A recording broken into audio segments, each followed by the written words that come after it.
Dans une nation que vous appelez le vôtre, les gens peuvent se permettre à faire ce qui a été fait à nos enfants dans le Cameroun occidental. Je l'appelle le Cameroun occidental parce que vous ne le sortirez plus jamais de nos bouches. Parce que c'est un territoire dans lequel nous croyons à la liberté. Sortir dans la rue et manifester est un droit fondamental pour nous. Et c'est pourquoi nous disons aujourd'hui qu'il y a deux Camerouns qui se sont unis. Si vous êtes en train de nous dire, comme un ministre d'État nous a dit l'année dernière, que ce qui s'est passé au Cameroun, c'est comme jeter quelques cubes de sucre dans un bassin d'eau. Qui est le sucre et qui est l'eau?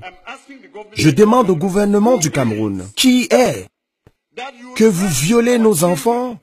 La fille de mon frère a été violée à Boya. Je vous jure, le gouvernement de ce pays.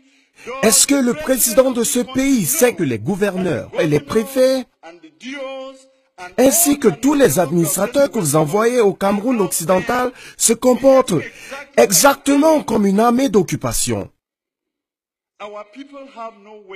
Mon peuple n'a nulle part où aller. Nous avons fait des efforts. Nos ancêtres vous ont fait confiance en allant dans un accord amical selon lequel deux personnes qui se considèrent comme des frères pourraient vivre ensemble.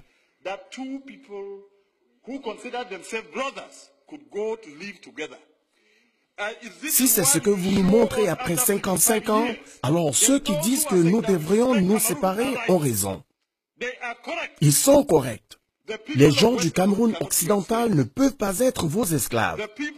Les habitants du Cameroun occidental, vous ne les avez pas vaincus à la guerre. Si c'est ce que vous dites que nous devrions vivre, je dis simplement non. Cela ne marchera pas. Comment pouvez-vous avoir une armée qui est censée protéger les enfants, les tabasser et violer?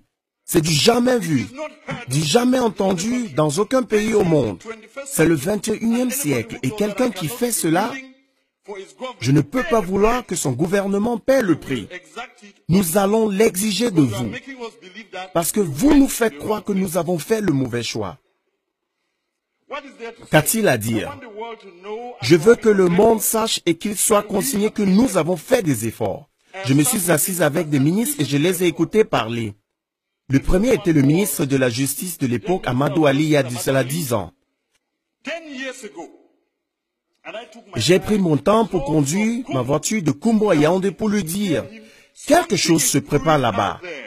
Cette habitude que vous avez d'envoyer des gendarmes pour battre les gens et leur dire du n'importe quoi, cela crée de la douleur dans le Cameroun occidental. En tant que ministre de la Justice, soyez très prudent. Que se passe-t-il là? Il s'est retourné, m'a regardé et m'a dit, « Monsieur Wiba, c'est votre peuple qui a choisi de venir ici. » Il est vivant. Il m'a dit. La semaine dernière, je suis allé voir le ministre de l'Enseignement supérieur, le professeur Famundongo, et je lui ai dit, les problèmes au Cameroun, le problème que nous avons dans le Cameroun occidental est le problème qui fera tomber le Cameroun. Si vous ne le gérez pas bien, vous ne reconnaîtrez pas le Cameroun tel qu'il est dans quelques mois ou dans quelques années. Quand les gens ont connu la colère et la douleur, l'humiliation pendant plus de 50 ans, quand elle éclate, vous ne pourriez jamais la contrôler. Je lui ai dit, et simplement, ce qu'il m'a demandé était, qu'est-ce que vous allez faire? Parce que vous avez votre armée d'occupation au Cameroun occidental, vous croyez que quand le peuple se lèvera, même si vous prenez l'ensemble de l'armée française et ajoutez à la vôtre, vous ne pourrez jamais le faire tomber. Et nous n'avons pas besoin de ça. Nous n'en avons pas besoin au 21e siècle. J'étais l'un des croyants dans un Cameroun unifié. Et je veux dire à cette maison que ce qui est arrivé à ces enfants à l'université de Boya et à Bamenda m'a convaincu que ceux qui disent que le Cameroun devrait aller en deux parties ont raison. Et il y a de plus en plus d'entre nous qui croient maintenant que c'est leur fin ultime. J'ai entendu l'autre soir une offre de 1000 emplois, une offre de 2 milliards de francs pour les écoles laïques. Et je me suis moqué de moi-même. Mon peuple est-il esclave? Donc vous les prenez maintenant pour des chiens que vous pouvez battre et blesser et mutiler et casser leurs os et ensuite jeter un morceau de viande pour qu'ils se battent? Cela doit finir. Si nous, les habitants du Cameroun occidental, devons continuer dans cette union, c'est parce que nous croyons que plus, c'est toujours mieux. Lorsque vous avez plus de gens, vous avez plus de chances à survivre dans la vie. Mais si plus le peuple du Cameroun oriental nous a prouvé que notre sang ne veut rien dire, alors il est temps pour nous de dire que ça sera bientôt fini. Je veux vous donner une citation ici dans cette maison que j'ai empruntée au libérateur américain. Quand l'injustice devient loi, la résistance devient un devoir. Les habitants du Cameroun occidental ont le devoir de résister à votre oppression. Je l'appelle oppression à cause de ce que j'ai vu sur le terrain. Permettez-moi de vous citer deux autres exemples. Il y a de cela 3 semaines, il y avait un incident à Bangolan, qui est un village voisin à Jakiri, d'où je viens. Et je ne sais pas de quoi il s'agissait, mais un officier gendarme a été tué. Et les forces de l'ordre, sous l'instruction du préfet de Goketunja, se sont déplacées à Jakiri et dans le village voisin et ont amené une centaine d'hommes, les ont battus, leur ont cassé les os et les ont laissés là. Et je suis allé à cet endroit où il a amené ce peuple et je lui ai dit, « Monsieur le préfet, vous allez libérer mon peuple. » Il m'a envoyé des soldats et je les ai dit, « Je suis le représentant de ces gens parce que je suis parlementaire. » Et le gars, le jeune homme, se retourne et me demande, « Et puis quoi? On n'est pas ici à Yaoundé. » Et il a tracé une ligne sur le sol pour me dire, « Si vous traversez ici, vous verrez les conséquences. » Malheureusement pour lui, il m'arrive d'être un descendant des guerriers d'un sort. Personne ne trace une ligne devant moi. Je l'ai traversé, je l'ai dit, « Tirez-moi. » J'ai dit au préfet, « Libérez mon peuple. » En 12 heures, il les a libérés. Mais certains sont encore à l'hôpital. Ils les ont battus et donné des coups de pied à une femme. Elle a fait une fausse couche, une femme enceinte, et personne ne se posera des questions. C'est ça ce plan diabolique d'exterminer notre culture et notre peuple. Vous avez décidé que chaque administrateur ou commandant de l'armée doit être originaire du Cameroun oriental. C'est pourquoi ils peuvent s'asseoir là et ils peuvent tuer les gens sans remords. Cela doit s'arrêter. Monsieur le Président, je veux répéter cette citation. Quand l'injustice devient loi, la résistance devient devoir.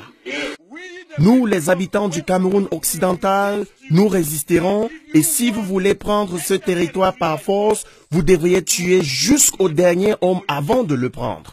Vous pouvez commencer par moi aujourd'hui. Vous pouvez commencer par moi. Cela doit finir. Quelqu'un doit savoir que ce n'est pas comme cela que vous traitez un peuple. 50 ans, c'est trop. 50 ans, c'est trop de temps. Et vous venez ici et nous asseyons juste pour parler du budget.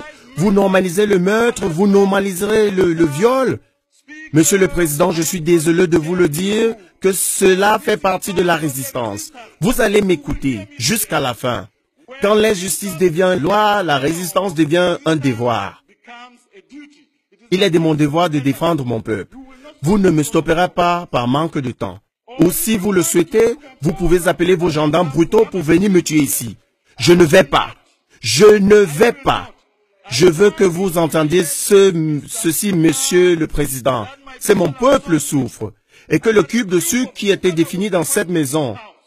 Êtes-vous simplement en colère, Monsieur le Président? Cette personne que vous considérez comme votre esclave s'est levée dans la maison du maître et pose une question? Monsieur le Président, je vous dis que cela fait partie de ma résistance et que vous m'entendrez jusqu'à la fin. Apportez vos soldats brutaux qui ont violé nos filles pour me sortir d'ici. Je vais le dire à ma fin. Je vais le dire à ma fin. Vous ne pouvez rien me faire. Je me demande si son Excellence, le Président de la République, sait que les gouverneurs, les administrateurs se comportent exactement lorsqu'ils sont affectés dans le Cameroun occidental comme des colons.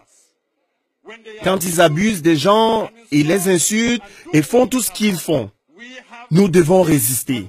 Et nous devons vous le dire, notre peuple ne sera pas abattu parce que nous sommes entrés dans cette union en tant que partenaires égaux.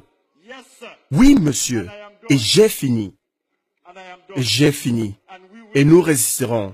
Et il n'y a rien que vous puissiez faire pour nous arrêter, parce que cela fait partie de notre culture dont nous avons hérité. Vous qui craignez tous les administrateurs et tous les dirigeants, nous défions tous nos dirigeants, nous les exigeons des explications et c'est pourquoi ils nous rendent compte.